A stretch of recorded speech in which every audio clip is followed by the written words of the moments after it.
Hello, food and craft വേൾഡിലേക്ക് സ്വാഗതം. ഇന്ന് ഞാൻ വന്നിരിക്കുന്നത് നല്ലൊരു പ്രഥമൻ്റെ റെസിപ്പിയുമായിട്ടാണ് കേട്ടോ. ഒരു അടപ്രഥമൻ ഉണ്ടാക്കുന്നതിൻ്റെ റെസിപ്പിയാണ്. വളരെ ഈസി ആയിട്ട് ഉണ്ടാക്കാൻ പറ്റിയ ഒരു അടപ്രഥമനാണ്. നല്ല ടേസ്റ്റും പെട്ടെന്ന് ഉണ്ടാക്കിയെടുക്കാൻ പറ്റിയ നല്ലൊരു പ്രഥമൻ്റെ റെസിപ്പിയുമായിട്ടാണ്. അടയുണ്ടെങ്കിൽ വിരുന്നുകാരൊക്കെ വരുമ്പോൾ പെട്ടെന്ന് നമുക്ക് തയ്യാറാക്കി എടുക്കാൻ പറ്റിയ നല്ലൊരു റെസിപ്പിയാണ് കേട്ടോ. അപ്പോൾ ഇതെങ്ങനെയാണ് തയ്യാറാക്കുന്നതെന്ന് നമുക്കൊന്ന് നോക്കിയിട്ട് വരാം. അപ്പം നമ്മുടെ വീഡിയോയിലോട്ട് പോകാം.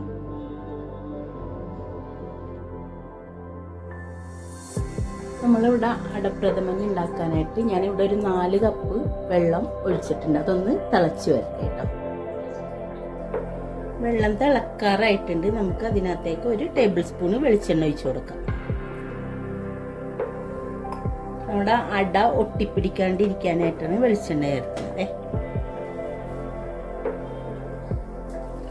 നമ്മൾ എടുത്തേക്കണത് വെള്ള അടയാണ് എടുത്തേക്കണത് കേട്ടോ. അപ്പം ഞാനിവിടെ വെള്ളം തിളപ്പിച്ചപ്പോൾ അതിനകത്തേക്ക് ഇട്ട് കൊടുക്കണം.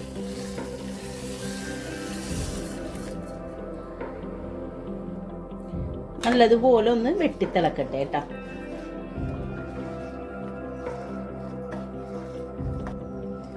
ഇത് ഞാൻ ഒരു 2-3 മിനിറ്റോളം ഞാൻ ഇതൊന്ന് തിളപ്പിച്ചിട്ടുണ്ട്.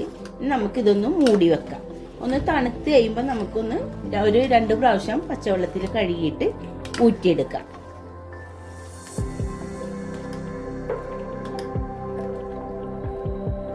ഞാനിവിടെ ശർക്കര ഉരുക്കാൻ വെച്ചിട്ടുണ്ട്. ഒരു 3/4 കിലോ ശർക്കരയാണ് ഞാൻ എടുത്തേക്കണത്. അപ്പം ഇതൊന്ന് ഉരുകി വരട്ടെ കേട്ടോ. അതിൻ്റെ കല്ലും മണ്ണൊക്കെ നമുക്ക് അരിച്ചെടുക്കണം. ഞാനിവിടെ ഒരു ഉരുളി വെച്ചിട്ടുണ്ട്. അതിനകത്തേക്ക് ഒരു സ്പൂണ് നെയ്യിട്ട് കൊടുക്കണം.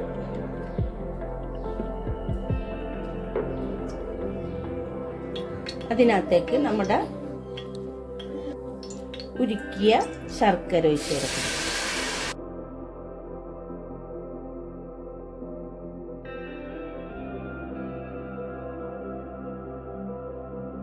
ശർക്കരപ്പാനി ഒന്ന് വറ്റിയിട്ടുണ്ട്. കുറച്ച് വറ്റിയാൽ മതി. അപ്പം നമുക്ക് ഈ ഊറ്റി വെച്ചേക്കണ അട ഇട്ട് കൊടുക്കാം.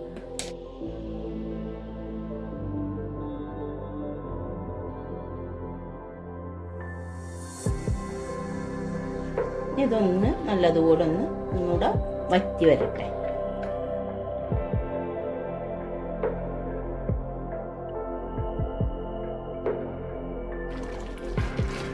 അടയെല്ലാം ശർക്കരപ്പാനിയും അടയെല്ലാം നല്ലോണം വറ്റി വരുന്നുണ്ട്.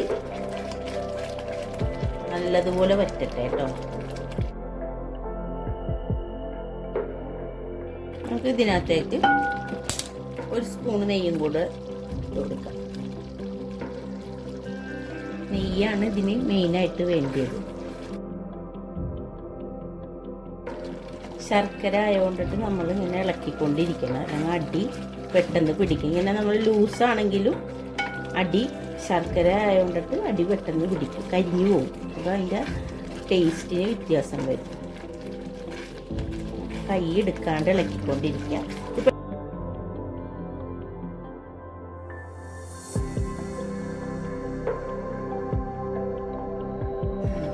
നമുക്ക് ഇതിനകത്തേക്ക് ഞാനിവിടെ ഒരു തേങ്ങ എടുത്തിട്ട് നല്ലപോലെ മിക്സിയിൽ അടിച്ച് പാലാക്കി അതൊന്ന് അരിച്ചെടുത്തതാണ്. അതിൻ്റെ 2ാമത്തെ പാലാണ് ഞാനിത് ഇവിടെ ഒഴിച്ചു കൊടുക്കുന്നത്. ഇത് മിക്സ് ചെയ്തിട്ട് ഒന്ന് തിളച്ച് വരട്ടെ കേട്ടോ.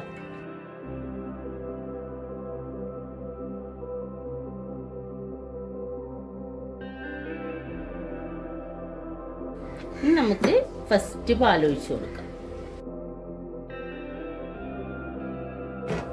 നമുക്ക് ചെറിയ തീയിലിട്ടിട്ട് വേണം ഇത് കുറുക്കിയെടുക്കാനേ.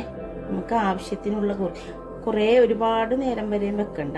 പെട്ടെന്ന് തന്നെ ഇത് കുറുകി വരും.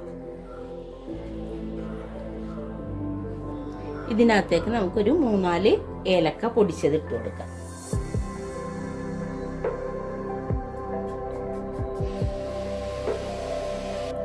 ഏലക്ക നിർബന്ധമില്ല കേട്ടോ, ഓപ്ഷണലാണ്. നമുക്ക് ചെറിയ തീയിലിട്ടിട്ട് ഇത് ഇളക്കി കൊടുത്ത് നമുക്ക് ഇതൊന്ന് കുറുക്കിയെടുക്കാം.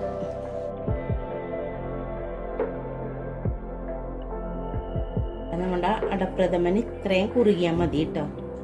ഇനി കുറുകിയിട്ടുണ്ടെങ്കിൽ നല്ലതുപോലെ ഇതായി പോകും.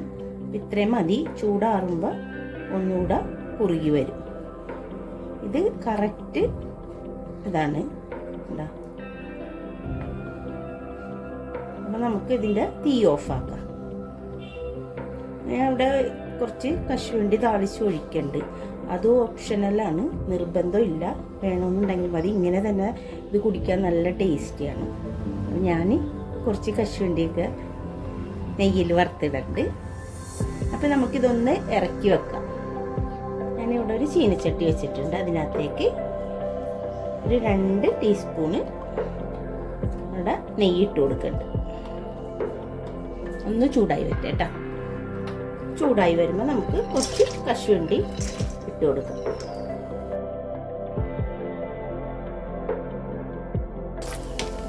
കളറ് മാറിയിട്ടുണ്ട്. നമുക്കൊന്ന് തീ ഓഫാക്കാം. ഇനി ഇതിനകത്തേക്ക് നമുക്ക് ഒഴിച്ചു. നമ്മുടെ വളരെ ടേസ്റ്റി ആയിട്ടുള്ള പ്രഥമൻ, അടപ്രഥമൻ, ശർക്കരയിട്ട അടപ്രഥമൻ റെഡി ആയിട്ടുണ്ട്. നമുക്കിതൊന്ന് സെർവിങ് ബൗളിലോട്ട് വിളമ്പാം. അപ്പം നമ്മുടെ രുചികരമായ അടപ്രഥമൻ റെഡി ആയിട്ടുണ്ട്. വളരെ ടേസ്റ്റിയാണ് കേട്ടോ. അത് ഭയങ്കര സ്വീറ്റായിട്ടുള്ളൊരു പ്രഥമനാണ്. അപ്പം എൻ്റെ വീഡിയോ എല്ലാവർക്കും ഇഷ്ടപ്പെട്ടെന്ന് കരുതുന്നു. മറക്കാതെ എൻ്റെ ഈ റെസിപ്പി എല്ലാവരും ഒന്ന് ട്രൈ ചെയ്ത് നോക്കണം. അപ്പോൾ വീഡിയോ ഇഷ്ടപ്പെട്ടാൽ ലൈക്ക് ചെയ്യാനും ഷെയർ ചെയ്യാനും സബ്സ്ക്രൈബ് ചെയ്യാനും മറക്കരുത് കേട്ടോ. ഞാൻ അടുത്ത വീഡിയോയുമായിട്ട് വീണ്ടും കാണാം.